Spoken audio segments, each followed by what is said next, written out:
We are so very proud of our alumni and the continued support that they provide to Georgia Southern University. Graduates, guests, and friends, it is now my honor to introduce today's commencement speaker, a true trailblazer in sports media and a proud Georgia Southern graduate, Miss Bria Janelle. Bria Janelle is celebrated for her influential voice and dynamic career, which spans over a decade in sports and entertainment. Her versatility as a sports media talent and entrepreneur has earned her opportunities to work with some of the most prestigious organizations in the industry, including Notre Dame football, the Chicago Bulls, the NBA, WNBA, Premier Soccer League, and the Atlanta Dream. In 2022, Bria Janelle took her impact to new heights by founding the Bria Janelle Foundation Incorporated, which focuses on advancing education, inclusivity, and community development. Among her foundation's many achievements is Her Shot, a groundbreaking summer golf program launched in 2024 in collaboration with PGA Reach Georgia. This initiative is transforming opportunities for young women of color in golf.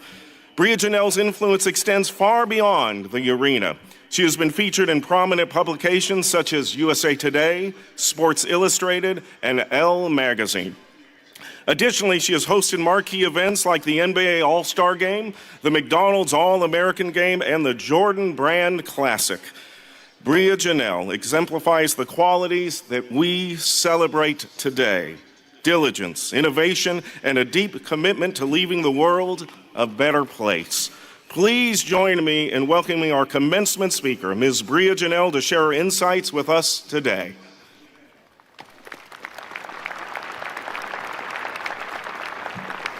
Good afternoon. Oh, let's try this one again. Good afternoon, everyone.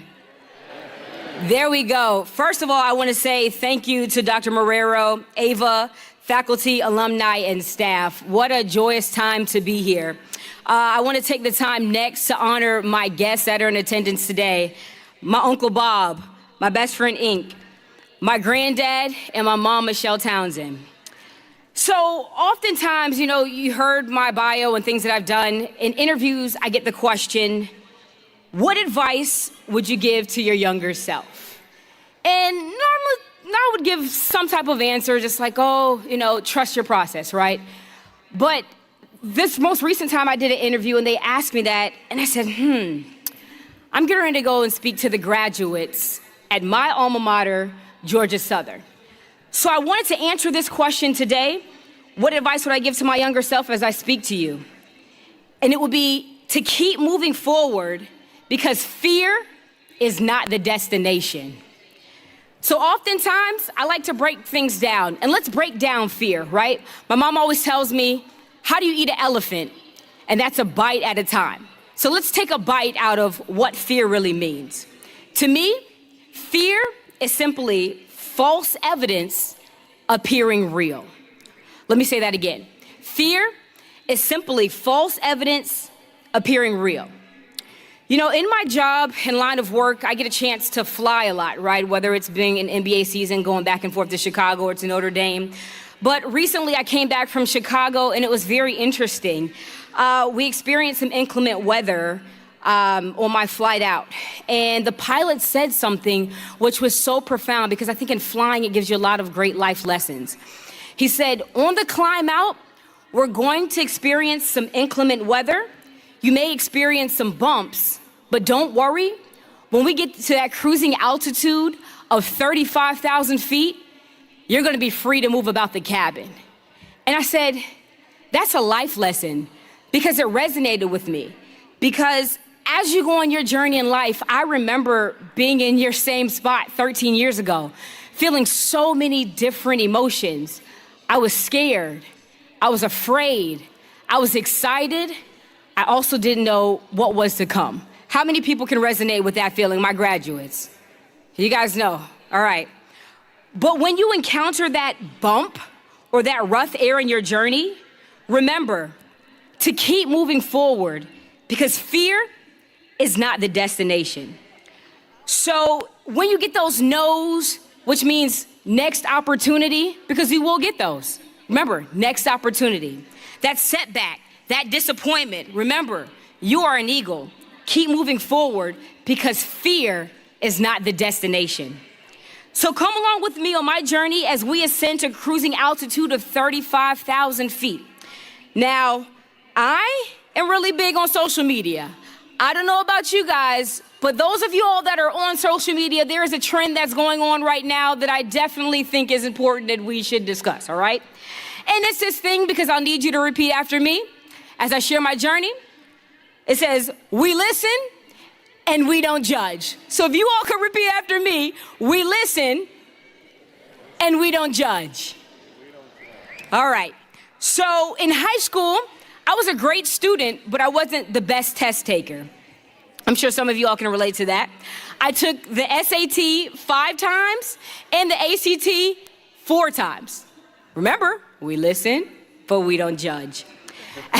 After my 9th time of taking the test, I got the minimum score that was required to get into college.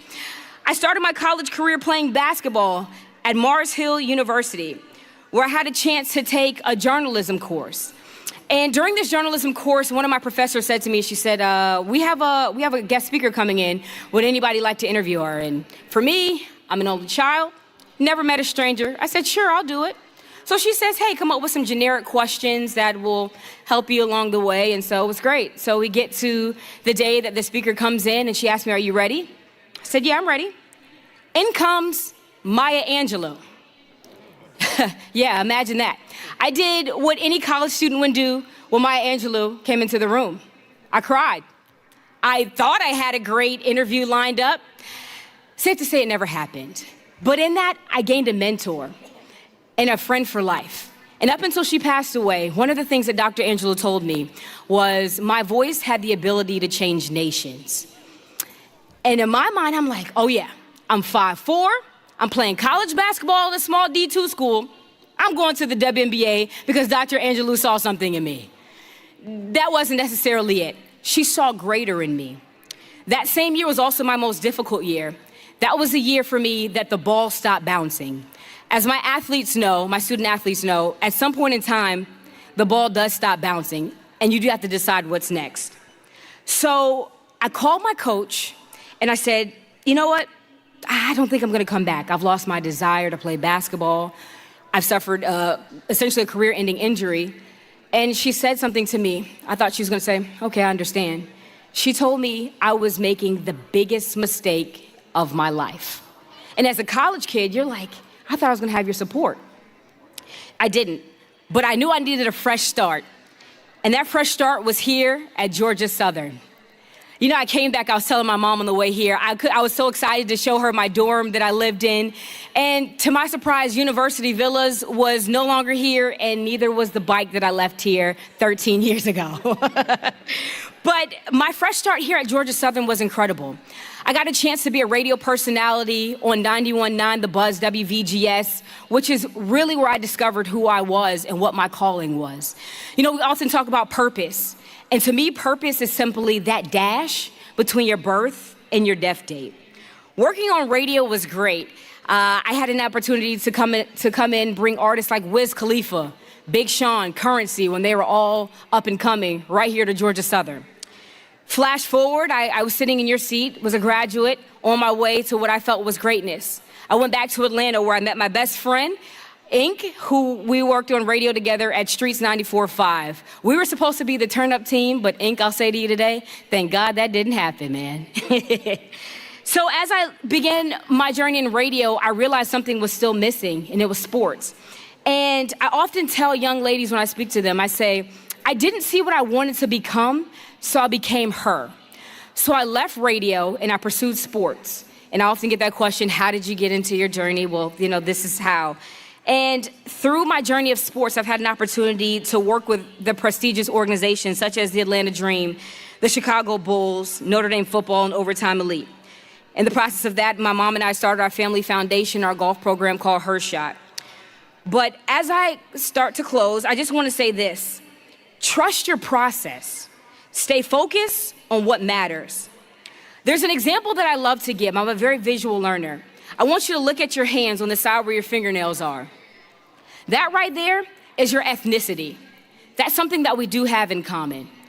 But when you flip your hands over, it starts to get unique, because that's not only where your fingerprints lie, that's your identity, but when you take a step forward, that is your impact, Eagles. So if I could leave you with another point, it would be this: run your own race in your own lane at your own pace. Again, let me say that again. Run your own race in your own lane at your own pace. My best friend Ink and I often say, put scripture on it. And so I'll put a scripture on it.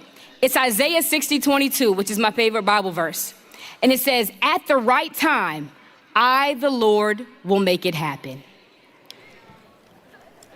So last but not least, and my mom joked and I joked about this, whether you graduating magna cum laude, summa cum laude, or as I did saying, thank you, Laude, I just want to say, Eagles, job well done.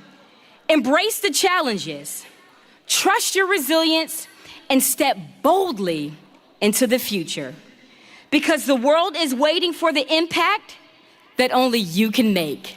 Congratulations, graduates. Job well done.